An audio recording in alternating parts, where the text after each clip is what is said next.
¿Qué pasó con Heidi? ¿Mataron a Heidi? Para mí, en realidad, Heidi nunca existió, ¿no? Fue una chicana que puso Felipe Solá en medio de la campaña, donde él mismo decía que ella tenía una imagen de Heidi, pero no era Heidi.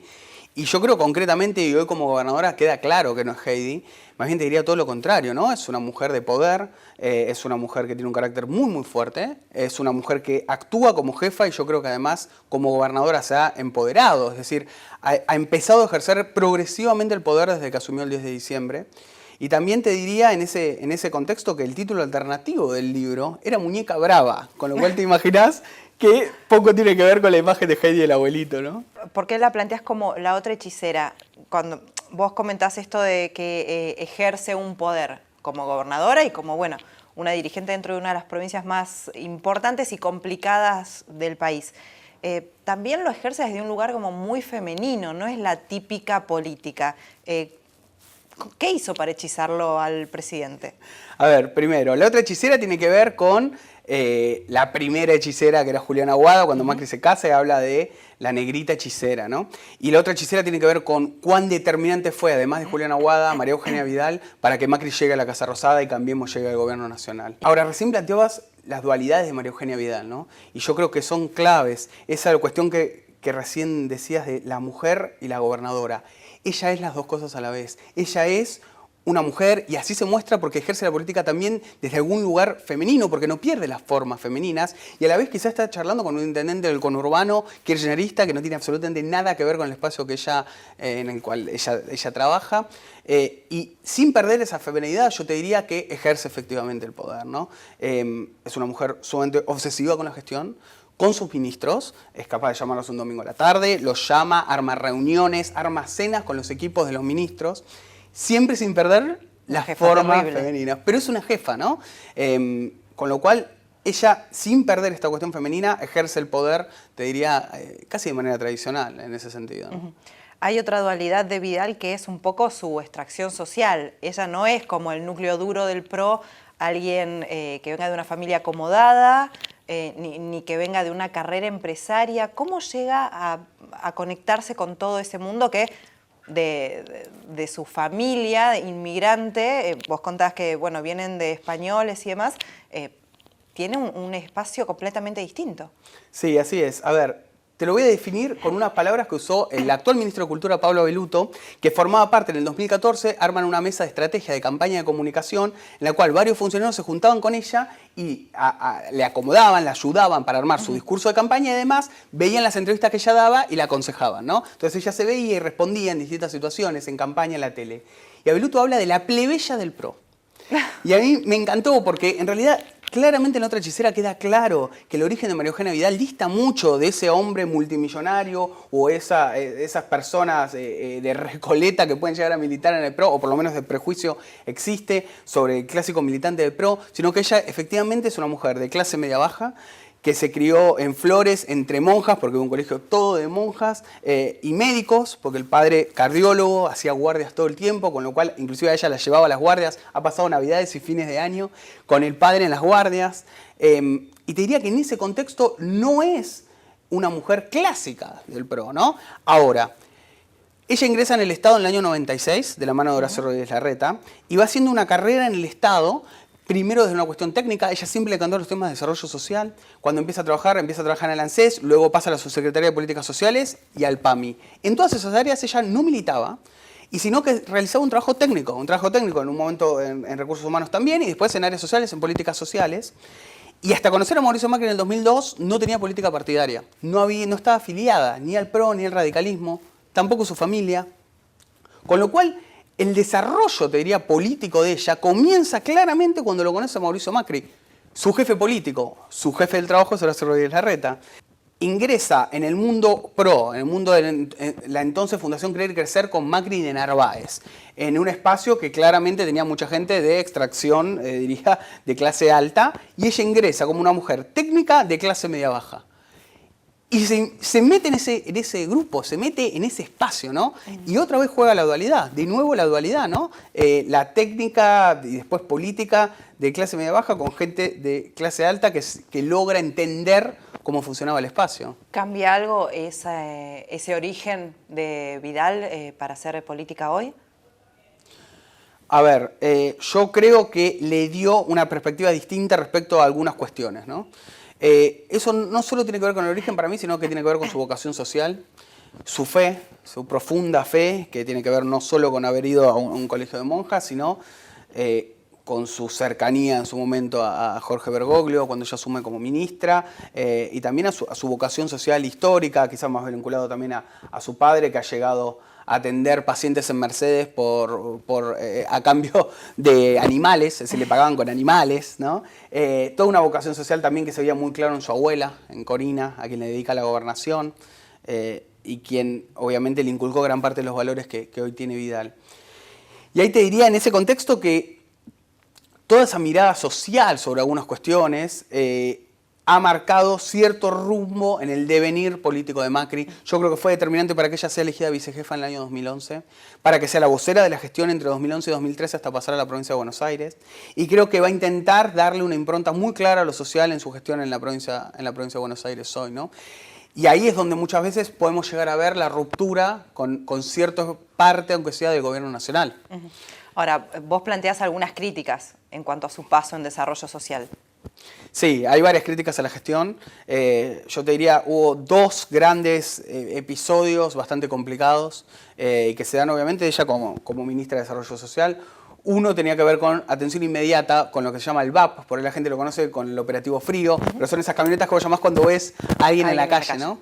Y ahí tuvo realmente un episodio muy tenebroso en el año 2010, ella era ministra, y estaban en medio del operativo frío y se les muere un chico, un bebé, en el bajo autopista, y ella arma una reunión de gabinete urgente, se enoja muchísimo con el entonces funcionario a cargo del tema, de hecho lo echa al poco tiempo, lo saca de su cargo, pero tuvo bastantes inconvenientes en la primera etapa como ministra en lo que tenía que ver con los chicos en situación de calle y el movimiento del VAP, ¿no?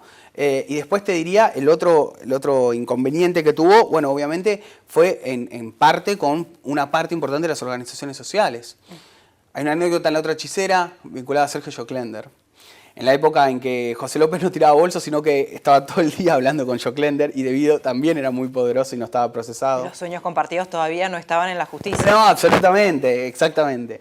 Y la anécdota era muy clara y marcaba cómo se enfrentaron las organizaciones sociales a Vidal y al gobierno de Macri en ese momento, no bien asumieron.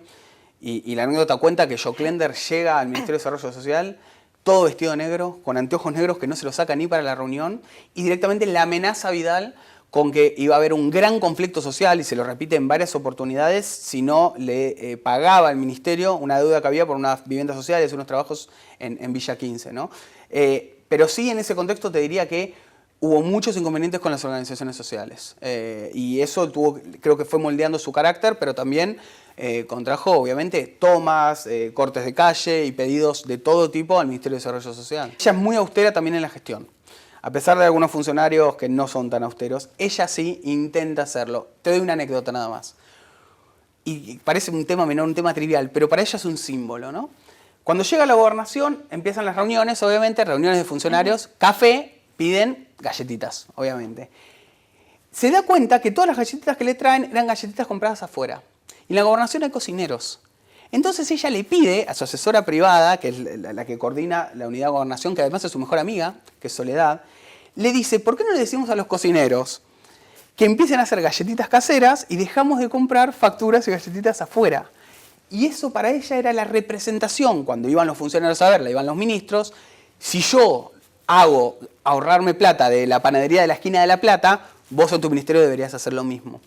Y te diría que en ese sentido ella intenta predicar con el ejemplo por alguna manera. Pero a su vez también recibe críticas por los 600.000 pesos que se gastaron para reacondicionar la vivienda esta en Morón. 660.000. 660.000. Ellos aducen, la explicación que dan es que tenían que armar un cuarto más, porque ella tiene 3 hijos, Camila que tiene 15, María José de 13 y Pedro de 8, y que en la casa de la base aérea de Morón le faltaba un cuarto, y que había que ponerlo casi a nuevo porque estaba realmente en condiciones muy malas.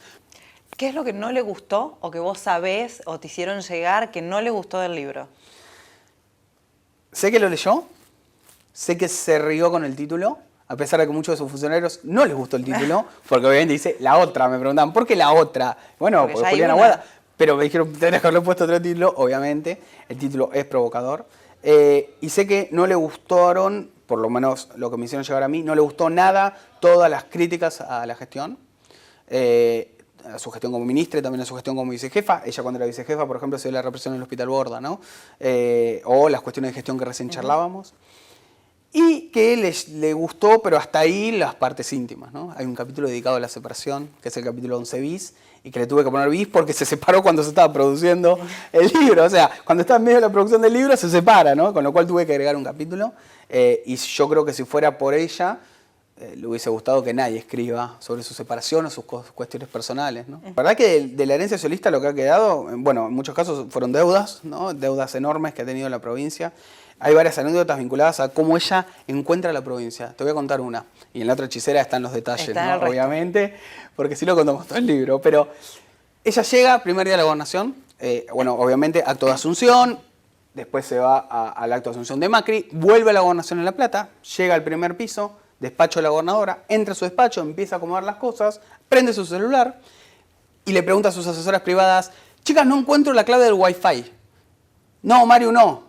¿No qué? No está la clave. No hay Wi-Fi. ¿Cómo no hay Wi-Fi? No hay Wi-Fi en toda la gobernación. Con lo cual yo intuyo que tenía un 4G muy poderoso Daniel Scioli para poder conectarse todos los días con su celular, porque no había Wi-Fi en toda la gobernación, ¿no? Y realmente ella no lo podía creer, que digo, 10 de diciembre de 2015, no estamos en el 2002, o en el 2000, o en el 1997, no había Wi-Fi en la gobernación, entre las otras cuestiones que encontraron, ¿no?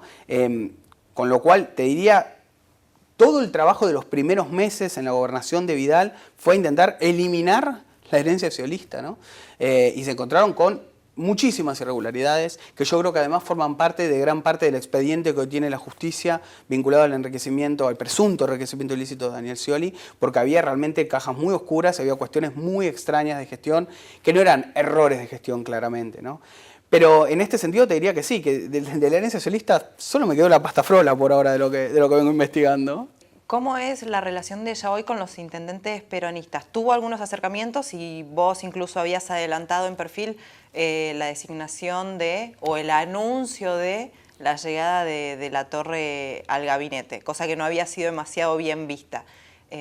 ¿Qué pasa hoy con el peronismo? Que en principio parecía que con la llegada de Vidal a Buenos Aires podía ser una suerte de bolsa de oposición que al final ahora está todavía sin definir. Un año de elecciones antes y no está claro el mapa. Primero, si vos hoy mirás el mapa de la provincia de Buenos Aires, hay 3 clases de intendentes en los cuales te diría que dividen en la gobernación y la propia Vidal a los tipos de intendentes que hay. Están los propios, algunos del PRO amarillos totales, otros radicales, aliados. Están los intendentes peronistas que no son kirchneristas, que no son cristinistas, con los cuales ella tiene un muy buen vínculo. En ese lote estaba Joaquín de la Torre, que va a asumir en breve como ministro de Producción.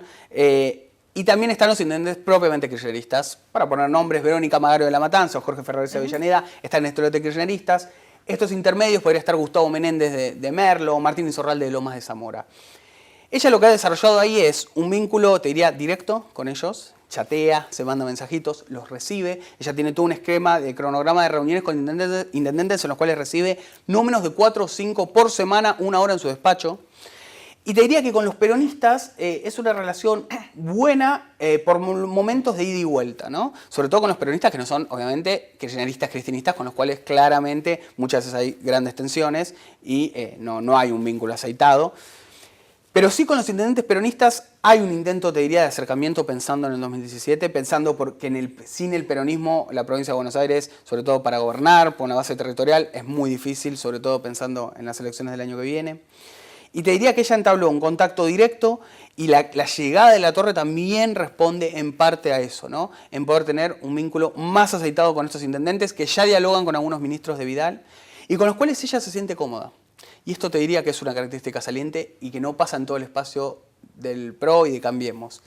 Ella está cómoda con muchos dirigentes peronistas. Ella tiene en su gabinete, como personas de máxima confianza, muchos peronistas. Macri no tiene muchos peronistas en su gabinete. Revisar rápidamente el gabinete de Macri. Vidal sí. Vidal se rodeó de peronistas. ministro de Gobierno Federico Salvay, su ministro de Seguridad Cristian Ritondo, su ministro de Desarrollo Social, al hombre en el cual le encarga los temas que toda la vida le ocuparon a ella, que es Santiago López Medrano, son peronistas. Con lo cual te diría que hay casi un acercamiento natural de ella a muchos de esos intendentes, tiene buen vínculo, trabaja mucho juntos en los temas de obras, en eso Vidal ha construido un vínculo en el cual no solo tiene que ver con recibirlos, sino con bajarles dinero, con bajarles plata. Este año nada más hay 7.000 millones de pesos para obras públicas que van a ejecutar los intendentes, que los baja la gobernación, y más de 2.000 en seguridad, es decir, para equipamiento para las policías locales, inclusive para la propia policía bonaerense en los distritos, ¿no? Con lo cual te diría que hay un acercamiento bastante natural de Vidal a los intendentes peronistas. Al final termina siendo más peronista que Mauricio cuando recién empezaba ese viejo PRO. ¿Cómo es la relación de ellos hoy? A ver, ¿Qué pasa ahí? Lo primero que te diría, y eso se cuenta en el libro y está clara, la relación entre ellos, ¿no? La relación personal entre ellos, durante todo el libro está bastante claro cómo ella se ha comportado con su jefe político. Lo primero que te diría es, Vidal entendió, para mí, Úrsula, muy rápido el Macri ilustrado. Cuándo hablarle, cuándo no hablarle. Cuándo hablar en una reunión de gabinete y cuándo quedarse callada. Con qué temas llevarle y qué temas no. Cuándo mandarle un mensaje de WhatsApp y cuándo no. Ella entendió muy rápido qué cosas a Macri le gustaban de ella y qué cosas no. Entonces, como primera definición te diría, le tiene bastante el tiempo tomado al presidente, lo conoce mucho. Y además ella ha sido, en algunos casos, su niña mimada o una de sus ministras preferidas, ¿no? Esto es lo que tiene que ver con su relación histórica. Ella nunca ha tomado decisiones por afuera de la voluntad de su jefe político. A tal punto que ella a priori no había buscado ser candidata a vicejefa y Macri la designa candidata a vicejefa. Ella no tenía en sus planes originales pasar a la provincia de Buenos Aires. Macri se lo pide. Y cuando se lo pide en el año 2003, su respuesta fue, Mauricio, no es mi proyecto personal, pero si colabora en tu candidatura lo voy a hacer. No era su proyecto personal. Con lo cual te diría, en ese sentido, no me imagino ningún tipo de futuro político de Vidal por fuera de los deseos de su jefe político, que es Mauricio Macri. Ahora, lo que está pasando y lo que empezó a pasar es que, en primer lugar, Vidal empezó a construir su propia agenda. Vidal empezó a construir su propio perfil de gestión. Es la gestión Vidal, no es la gestión Macri ni la gestión Horacio Rodríguez Larreta. Por más que tengan similitudes, te diría más entre la de Vidal y de Larreta que con la de Macri, pero empezó a construir su propio perfil en los medios, su propio perfil de gestión y qué es lo que hace con el dinero de la provincia de Buenos Aires con decisiones autonómicas, con decisiones personales. Eso claramente generó cierto nivel de ruido en la Casa Rosada y sobre todo ni hablar del boleto estudiantil. En ese caso además fue una medida que ella toma de manera personal, en la cual Macri no estaba de acuerdo, y así se lo hizo saber, y en la cual inclusive algunos ministros de Vidal también le dijeron, mirá que con el tema de las cuentas no es tan sencillo, y ella decide como una opción política, te diría, no solo económica, empezar e implementar el boleto estudiantil, que es una medida claramente, como recién lo planteabas, es una medida progresista, ¿no? Y ahí quizá la bronca de ciertos sectores de la Casa Rosada era que justo en la semana en la cual se lo podía ver al jefe de gabinete Marcos Peña, a Juan José Aranguren, el ministro de Energía, defendiendo los tarifazos, ella estaba denunciando el boleto estudiantil, ¿no? Entiendo que tanto Vidal como algunos dirigentes de lo que hoy queda del Frente para la Victoria manejan una encuesta que da cuenta de la buena imagen que podría llegar a tener una dupla Cristina Scioli, Scioli Cristina en provincia para el año que viene. ¿Cuál es la perspectiva de Cambiemos? Tanto Cristina Scioli como Massa Stolbizer siguen siendo muy potentes, inclusive muy por arriba del gobierno. Yo te diría que hasta ahora viene muy lenta la construcción política en la provincia de Buenos Aires. Yo creo que Vidal todavía no ha puesto primera en lo que es el desarrollo electoral hacia 2017. Creo que recién paulatinamente se empiezan a ver algunos movimientos. Por ejemplo, ya empezaron a convocar, los asesores de Vidal empezaron a convocar a los futuros candidatos, a los quienes fueron candidatos a intendentes en el 2015 y seguramente serán candidatos o a diputados provinciales o a concejales en sus distritos para que de a poco empiecen a armar el territorio. Y por ahora la única política clara del gobierno nacional ha sido los timbreos, con lo cual todavía no ha habido una direccionalidad clara en la provincia de Buenos Aires. Eso inclusive le está costando, no solo a Vidal, también a muchos funcionarios del gobierno nacional como Marcos Peña, muchas peleas con los dirigentes políticos del PRO. Y te hablo claramente de Emilio Monzó, por ejemplo, o de Rogelio Frigerio, el ministro del Interior. Monzó es el titular de la Cámara de Diputados y fue el armador político de Macri en los últimos 5 años. Y te diría que todavía recién se están despertando. Ellos dicen que tienen tiempo, hay otros que no tanto. Lo que sí está claro es que la provincia va a ser el desafío más importante que va a tener el gobierno nacional y la propia Vidal. Va a ser el lugar en el cual se va a dar la gran disputa, porque si efectivamente tal cual están dadas, por lo menos en las condiciones, juega Cristina o juega Proposioli, o los dos, juega Massa, juega Stolbizer, o los dos juntos. El gobierno va a tener un desafío enorme y la propia Vidal, para intentar legitimar su victoria en el 2015, va a tener un trabajo realmente titánico en campaña. Yo creo además que el año que viene Vidal va a tener que hacer campaña. Por más que ella quiera mostrar todo el tiempo de que hoy está dentro de la gestión, y yo creo que está más metida en la gestión que en la política claramente, yo creo que va a tener que hacer campaña, porque va a ser muy, muy difícil, si no, construir una victoria para Cambiemos en la provincia de Buenos Aires, ¿no? No nombraste a Carrió en ese mapa. Yo creo que Carrió va a ser candidata. No me queda claro todavía si va a ser en la provincia o en la ciudad. Porque hay muchos funcionarios en la Casa Rosada y yo creo que el propio Macri la preferiría en la ciudad y no en la provincia. Yo creo que Vidal, dependiendo de los acuerdos políticos que se hagan, no le disgustaría que vaya en la provincia de Buenos Aires por el estrecho vínculo que han conformado. Pese al caso Bressi. Pese al caso Bressi, absolutamente. Porque a pesar del caso Bressi, ellas armaron una lógica de funcionamiento, una sistematización en el vínculo que va mucho más allá del caso Bressi particular. ¿Cómo quedó la investigación en ese punto? Ellas habían tenido una reunión privada donde se supone que limaron asperezas. Ritondo más tarde sale a decir que si, bueno, se comprueban las sospechas que lo vinculan al jefe de la policía con el narcotráfico en la provincia, tendría que dejar la fuerza. Esta semana Noticias saca una investigación sobre un supuesto pasado violento hacia sus exparejas. A ver, lo primero que te diría es, claramente quedó en la mira, ¿no? Quedó en la mira de la propia Vidal, quedó en la mira de su ministro de Seguridad también, pero sobre todo de Vidal. Bressi tiene una serie de sumarios abiertos en asuntos internos por diferentes motivos y hasta ahora, por lo menos, no había habido una prueba contundente que indique que efectivamente estaba en un negocio ilícito. Por eso Vidal lo que le dice a Carrió, y es lo que ella repite, es, hasta que no tenga una prueba muy contundente, no lo voy a echar. Si la llego a encontrar, lo echo. Y eso fue más o menos lo que viene sosteniendo en la gobernación, ¿no? Si vos hablás con el ministro de Seguridad, Cristian Ritondo, te va a decir algo parecido. Yo hoy no tengo elementos para sacarlo, pero lo vamos a seguir investigando. Y a tal punto lo está investigando Vidal, que el director de Asuntos Internos no es un hombre cualquiera, sino que es un abogado de su confianza, de su propia cepa, llamado Guillermo Berras, un abogado de perfil bajísimo, desconocido, pero sí es el hombre que tiene todos los sumarios internos y las declaraciones juradas de los comisarios, y es quien informa directamente a María Eugenia Vidal sobre cada caso. Con lo cual te diría que Bressi va a quedar en el ojo de la tormenta y va a quedar en la mira durante un tiempo más, un largo tiempo. Y depende de cómo avancen, te diría, tanto los sumarios como las investigaciones que hay sobre él y cómo se desarrolle en las próximas semanas, en los próximos meses, te diría que durante un tiempo va a seguir estando en la mira, ¿no?